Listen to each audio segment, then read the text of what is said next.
Naniniwala ang ilang residente na may pagkukulang sa seguridad sa naganap na pambobomba sa Jolo Cathedral.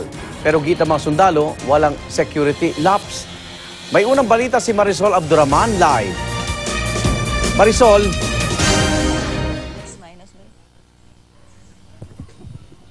Sa kauna-unang Peace and Order Council meeting sa Sulu, matapos nga ang pambobomba sa Jolo Cathedral na ikinamatay ng 22, ay natanong nga ang mga otoridad ng ilang mga taga-Sulu na sa tingin nila ay nagkaroon ng security lapse. May security lapses na nangyari dahil kung walang security lapses, walang makapasok. May narilib ba? Hindi lapse. Kasi namatay mismo yung sundalo na nagagwardya doon. Kasi unang report kagad kaya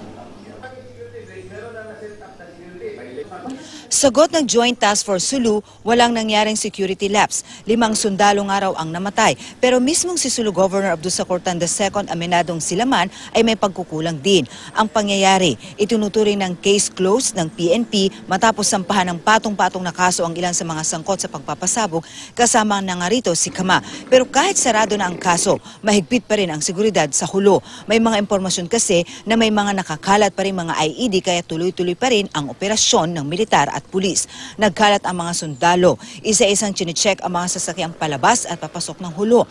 Pero sa Patikul, hindi lang mga gamit ang isa-isang tinitingnan. Pati pinapasok na bigas, binabantayan para matiyak na hindi ito sa kalaban mapupunta. Samantala dahil pa rin sa lockdown, umaangal na raw ang mga negosyante ayon kay Governor Tan. Pag nagtuloy-tuloy pa raw ito, posibleng tumaas ang mga presyo ng bilihin.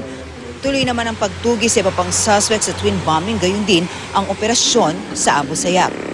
Samantala dahil pa rin nga sa maigting na operasyon na isinasagawa pa rin ng militar sa ilang bahagi sa Sulu, particular na nga rin sa Patikul, alam natin nagkaroon na naman ng engkwentro kagabi hanggang kaninang madaling araw.